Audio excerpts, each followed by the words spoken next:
मननाच्या ह्या सत्रामध्ये थोडा वेळ आम्ही देवाच्या वचनाकडे पाहत असता योहान याचा 11वा अध्याय त्याचे 38 ते 45 वचनाकडे आपण पाहणार आहोत. प्रभूचं वचन जे आहे ते प्रत्येकास वेगवेगळ्या दिशेने वेगवेगळ्या अर्थाने बोलत असते आणि तो विषय जो आहे तो प्रभू आमच्यापर्यंत पोहोचवतो. आणि हा जो विषय हा प्रत्येकास माहिती आहे की मृत लाजार जो आहे त्यास देवाने पुन्हा एकदा जिवंत केलेले आहे. हे आम्ही 38 ते 45 वचनामध्ये पाहत आहोत. आणि ह्या मृत झालेल्या लाजरामधून आणि त्याला जिवंत केल्यामधून प्रभू आम्हास काय बोलत आहोत ते आज आम्ही थोड्या वेळ पाहणार आहोत. पण त्यापूर्वी मी काही वचने तुमच्या समोर सादर करत आहोत. त्याच 11व्या अध्यायाचं 4थं वचन जर आम्ही वाचलं तर तिथे असे म्हटलेले आहे, ते ऐकून येशू म्हणाला, हा आजार मरण्यासाठी नव्हे तर देवाच्या गौरवात आणि ते म्हणजे त्याच्या योजने देवाच्या पुत्राचे गौरव व्हावे यासाठी आहे. वचन काय म्हणत आहे की हा आजार जो आहे तो मृत्यूसाठी नव्हे तर देवाच्या गौरवासाठी आहे. लाजार तर मेला होता तिथे, पण प्रभूची गौरव उत्तमरित्या एकदम उत्तमरित्या त्याच्या इच्छेप्रमाणे व्हावी म्हणून प्रभूने हा मृत्यू होऊ दिला. प्रभू साठी हे कुटुंब फार प्रिय होतं म्हणून प्रभूचे जेव्हा त्याचे सेवक होते ते म्हणाले की आपण त्याच्याकडे जाऊया. पण आम्ही जर पुढे पाहिलं तर त्याच्या 8व्या वचनामध्ये आम्हास पाहावयास भेटतं की तिथे अडचण आहे. तिथे आम्हास शिष्य असं म्हणत आहेत की यहुदी लोक तुम्हास धोंडे मारण्यात येणार आहेत, तरी आम्हास तिथे जायचं आहे का? 9व्या वचनामध्ये प्रभू फार सुंदररित्या 9व्या आणि 10व्या वचनामध्ये त्यांना आश्वासन देत आहे. त्यांची भीती तो घालवत आहे. तो दिवस आणि रात्रीचे 12 तासांचं त्यांना तो एक्झाम्पल देत आहे. आणि पुढे जाऊन 15व्या वचनामध्ये तो म्हणत आहे, मला आनंद झालेला आहे. आणि त्याहून अधिक जो वचन पाहण्याचं आहे ते म्हणजे 16व्या वचनामध्ये जिथे थोमाचं एक वेगळं चित्र आम्हाला पाहायला भेटतं. अविश्वासी थोमा जो आहे तसा आम्ही त्याला ओळखत आहोत, पण ह्या 16व्या वचनामध्ये त्याची वेगळीच ओळख आहे. आम्ही 11व्या अध्यायाच्या 16व्या वचनामध्ये जर तिथे वाचलं तिथे आम्हाला पाहायला भेटत, थोमा आपल्या गृहबंधूस म्हणाला, आपणा हिस्साई त्याच्या बरोबर मरावयास जाऊया. आपणही त्याच्या बरोबर मरावयास जाऊया. कुणा बरोबर? प्रभू बरोबर. जो थोमा जो अविश्वासी आहे हा त्याचा विश्वास एवढा प्रखरपणे दाखवत आहे की तो म्हणत आहे की आपण आपल्या प्रभू बरोबर मरावयास त्याच्यासोबत जाऊया. पुढची अडचण असू द्या, मी प्रभू संगती जात आहे, आपण त्याच्यासोबत जाऊया. विश्वासी थोमा देखील त्याचं चित्र आम्हास इथे पाहावयास भेटत आहे. एक वेगळं चित्र थोमाचं आम्हास पाहावयास भेटत आहे. पहा किती सुंदर आहे.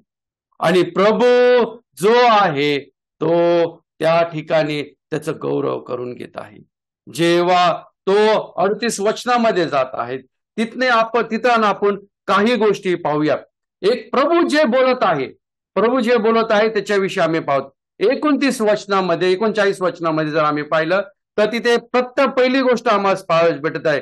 तिथे पहिल्यांदा काय म्हणत आहे, येशूने त्यास म्हटले, धोंडा काढा. काय करा? धोंडा काढा. जो प्रभू लाजरास मृत्यूतून उठवू शकतो तो धोंडा काढू शकत नाही? नक्कीच त्याच्यामध्ये तेवढी क्षमता आहे. ही इस्केपेबल. आणि तो त्याच्या शब्दाद्वारे तो धोंडा त्या तिथून काढू शकत होता. जी गुहा तिथं होती त्या गुहेच्या तोंडावरती तो धोंडा होता. प्रभू जर बोलला असता, धोंडा तू बाजूला हो, तर तो धोंडा आपोआप बाजूला झाला असता. जो मृत्यूमधून लाजराला बाहेर काढू शकतो तो धोंडा हलवू शकत होता. पण तिथे तसं झालेलं नाही. प्रभू काय करत आहे? प्रभू तिथल्या लोकांस म्हणत आहे, तुम्ही धोंडा काढा, तुम्ही धोंडा काढा. प्रभूची इच्छा आहे आम्ही जे त्याचे लोक आहोत त्याच्या सोबतीने काम करावे. ह्याच्यामध्ये प्रभूला आनंद मिळतो, कारण की प्रभू आमचा पिता आहे आणि आम्ही त्याचे लेकर आहोत. जेव्हा पिता आपल्या लेकरास त्याच्या सोबत काम करताना पाहतो, तेव्हा काय होतं? आनंद प्राप्त होतो, फार छान वाटतं. माझी लहानी मुलगी आहे, कधी कधी ती किचन मध्ये जाते आणि तिच्या आईसोबत ती पोळ्या लाटायला घेते. आणि ती पोळ्या लाटताना कशी करते? एकदम म्हणजे गोल पोळ्या नाही लाटत ती, एकदम छोट्या पोळ्या, विचित्र पोळ्या लाटते, म्हणजे त्याला काही शेप नसतो. पण ते खाताना मला आनंद होतो, कारण माझ्या लेकराने तिच्या आई संगती काय केलेलं आहे? कष्ट घेतलेले आहेत. तसाच जेव्हा आपलं लेकरू आपल्या सोबत काम करतं, तेव्हा पित्याला आनंद होतो. म्हणूनच प्रभू काय करत आहे? त्याच्या अन्वयास सांगत आहेत की तुम्ही माझ्या सोबत श्रम करा. प्रभूसाठी या सर्व गोष्टी करणं फार सोपं आहे, पण प्रभूला आपल्या लेकरास त्याच्यासोबत त्याच्या राज्याकरिता काम करण्या पाहण्यामध्ये आनंद आहे. म्हणूनच तो तिथं काय करत आहे? तो तिथं म्हणत आहे की तुम्ही धोंडा काढा. पहिले करीन त्याचा 3रा अध्याय त्याच्या 9व्या वचनामध्ये तो तिथे देखील पुन्हा एकदा पाऊल आम्हास आठवण करून देत आहोत की आम्ही त्या राज्याचे काय करत आहोत? कार्यकर्ते आहोत. आम्ही तिथे कार्य करणारे आहोत. प्रभूच्या संगती जे आहोत ते आम्ही त्याचे अनुयायी असे आहोत. त्याच्याप्रमाणे त्याच्या राज्याचे काम करणारे असे आहोत. ते काम परफेक्ट नसेल, ते परफेक्शन मध्ये नसणार, तरी देखील प्रभूला त्याच्यामध्ये आनंद आहे. तरी देखील प्रभूला त्याच्यामध्ये आनंद आहे, कारण की प्रभू आमचं मन बघतो की हाय माझं लेकरू माझ्या राज्याकरिता माझ्या सोबत काम करत आहात. म्हणून हा विचार करू नका की मी जे कृत्य करत आहे, मी जे काम करत आहोत, जी प्रभूने मला सेवा दिलेली आहे, ती कशी निघणार आहे? What is the output of it? That is not important. ते महत्वाचं नाहीये. प्रभूसाठी कार्य करणं हे महत्वाचं आहे. प्रभू तिथे म्हणत आहे तुम्ही धोंडा काढा. आणि जर आम्ही पाहिलं तर प्रभूची इच्छा आमच्या जीवनामध्ये पूर्ण करणं फार गरजेचं आहे. आम्ही थोड्या वेळ जर पाहिलं, प्रेषिताचा 13वा अध्याय त्याचं 22वं वचन जर वाचलं तर तिथे असे म्हटले आहे, नंतर त्यांनी त्याला काढून त्याच्या राजा होण्यासाठी दाविदाला उभं केले आणि त्याच्याविषयी प्रतिज्ञाने म्हटले की इस्रायलाचा पुत्र दावीद याला माझ्या मनासारखा मिळाला आहे. तो माझ्या सर्व इच्छा सिद्धीस नेई. तो माझ्या सर्व इच्छा सिद्धीस नेई. माझ्या मनासारखा. कोण त्याची साक्ष देत आहे? देव स्वतः साक्ष देत आहे. माझ्या मनासारखा. आणि सर्वात महत्वाचं म्हणजे तो शेवटचा भाग आहे, तिथं म्हटलेला आहे की माझ्या सर्व इच्छा तो काय करणार आहे? तो सिद्धीस नेणार आहे. He will do what I will for him. A man near God's heart. किती सुंदर रित्या आहे. आम्ही पाहतो देवाची इच्छा करणं फार सुंदर आहे आणि फार महत्वाची जबाबदारी आणि फार महत्वाची बाब आहे.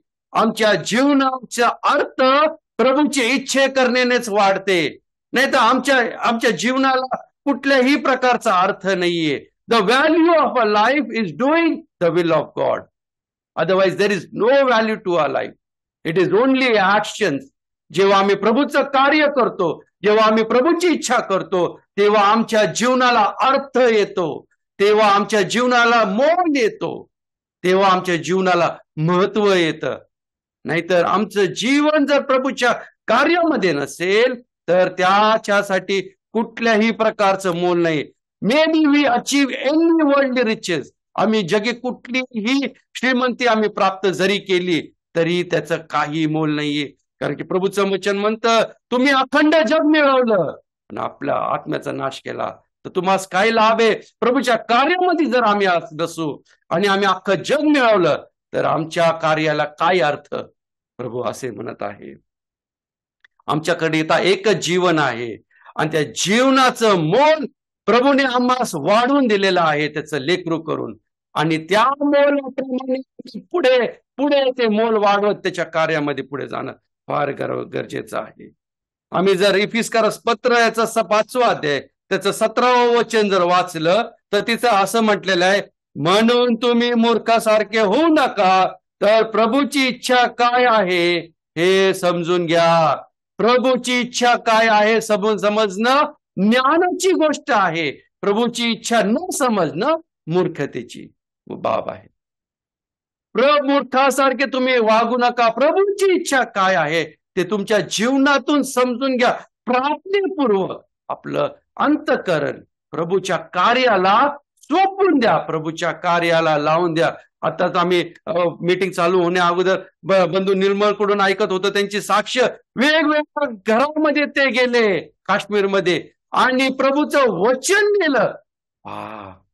काय सुंदर बाब आहे. किती प्रभूस गौरव द्यावं. प्रभूच्या इच्छेला मान देऊन आपलं जीवन पुढे नेणं ह्याच प्रभूचं गौरव आहे. पहिलं योहान याचा 2रा अध्याय त्याचं 17वं वचन जर वाचलं तर तिथे आम्हाला पावस बघत आणि जग व त्याची वासना तर नाहीशी होत आहे, पण देवाच्या इच्छेप्रमाणे करणारा सर्व काळ राहतो. काय आता आहे प्रथमतः आम्ही काय पाहिलं? ओळखणं, प्रभूची इच्छा ओळखणं, to understand. Second thing is that we can see त्याची इच्छाप्रमाणे कृतीमध्ये आणणं, कार्यामध्ये आणणं. तो काय म्हणत आहे? देवाच्या इच्छेप्रमाणे करणारा काय आहे? सर्व काळ टिकतो. He will be for ever. पहिलं समजणं, त्यानंतर कार्यामध्ये आणणं. आणि त्यानंतर आम्ही जर रोमकरसपत्राचं 12वं अध्याय त्याचं 2रं वचन जर वाचलं तिथं आम्हाला काही बाबी पाहाव्यास भेटतात. तिथं असं म्हटलेलं आहे, देवाची उत्तम ग्रहणी परिपूर्ण इच्छा काय आहे हे तुम्ही समजून घ्यावे. काय 3 गोष्टी म्हटलेल्या आहेत तिथं. उत्तम, ग्रहणीय, परिपूर्ण. प्रभूची इच्छा कशी आहे? उत्तम आहे, ग्रहणीय आहे आणि ती परिपूर्ण आहे. उत्तम, प्रभू जेव्हा आमच्या विषयी विचार करतो तेव्हा तो उत्तम करतो.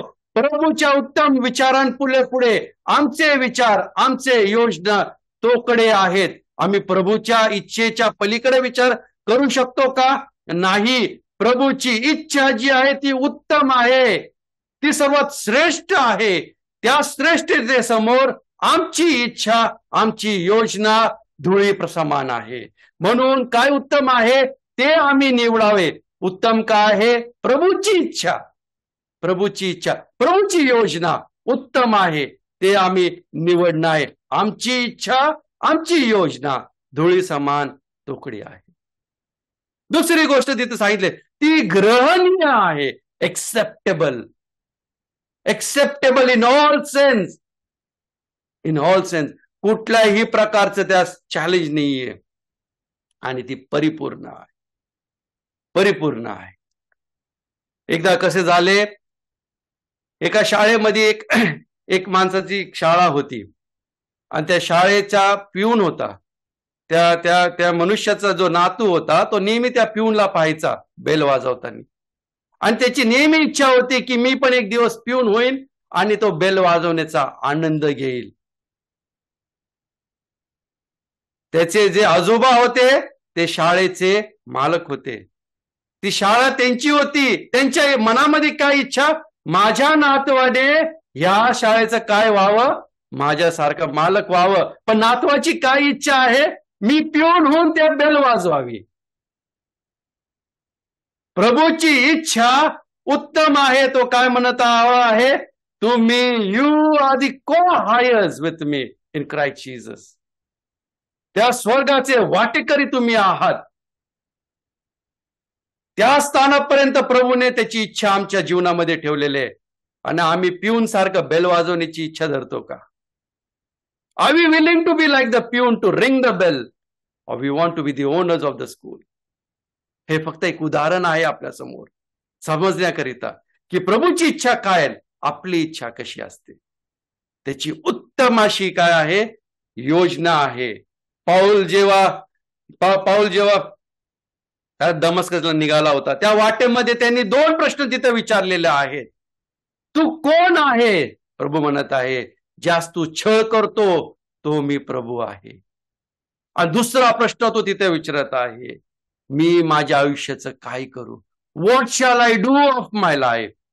आणि तोच पाऊल पुढे जात असता तिमोथेच्या 2ऱ्या दुसऱ्या पत्रामध्ये तो म्हणत आहे, मी माझी धाव धावलेली आहे, विश्वासाने माझी धाव धावलेली आहे. म्हणजे काय? मी प्रभूची इच्छा पूर्ण केलेली आहे. प्रभूने माझ्या ज्या जीवनामध्ये ज्या इच्छा दाखवलेल्या आहेत त्या मी पूर्णतेस आता नेलेल्या आहे. तोच पाऊल जो त्या वाटेवरती म्हणत आहे, मी माझ्या आयुष्याचं काय करावं प्रभू तू सांग. आणि तोच प्रभू मला म्हणत आहे. मालक बदललेला आहे, विचार बदललेले आहे. आमचा मालक बदलतो पण आमच्या इच्छा तेच राहतात. मालक बदललेला आहे, इच्छा बदललेल्या आहेत. जर आमचा मालक बदललेला आहे तर आम्ही जुद्या मालकाच्या इच्छेप्रमाणे कसे वागू शकतो? हा प्रश्न आम्ही आमच्या स्वतःला विचारावा. जर माझा मालक माझा प्रभू आहे तर मी त्याची इच्छा ओळखून त्याप्रमाणे करेल. मी जुना मालकाच्या इच्छा नवीन मालकाच्या सोबत राहून नाही करू शकत. नवीन मालक, नवीन इच्छा आणि त्याच्याच इच्छा माझ्या जीवनात पूर्णतेस पुढे हवे. माझा वेळ फार कमी आहे म्हणूनच प्रभू तो म्हणत आहे.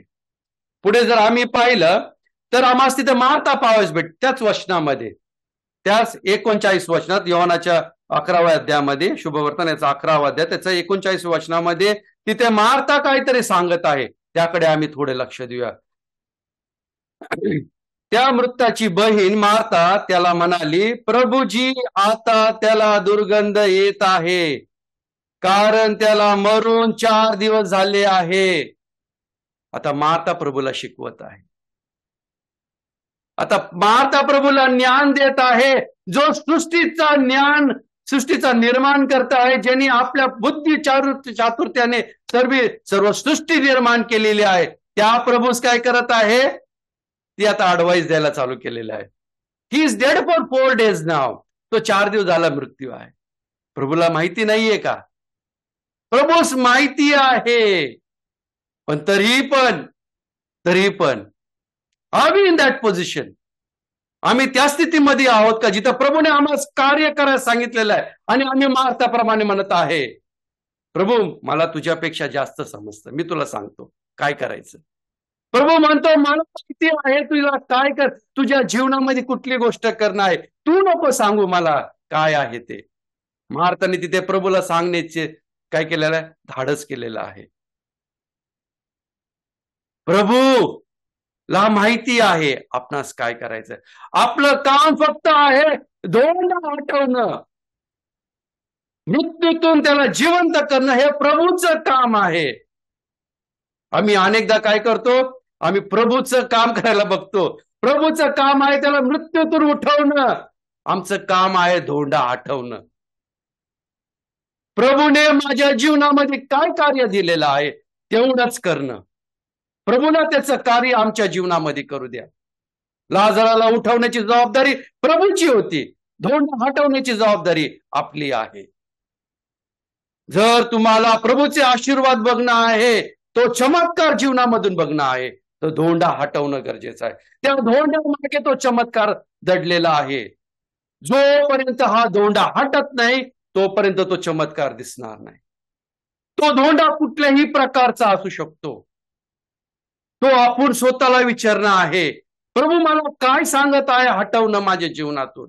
What is the lord telling me to remove it from my life. प्रभू म्हणत आहे तो धोंडा हटव, तो धोंडा काढून टाक. कुठला तो धोंडा आहे हे विचार करणं गरजेचं आहे, की जो धोंडा काढल्याने मी प्रभूच्या जवळ जाईन आणि प्रभूचा चमत्कार मला दिसेल. धोंडा जर हटला नाही तर चमत्कार दिसणार नाही.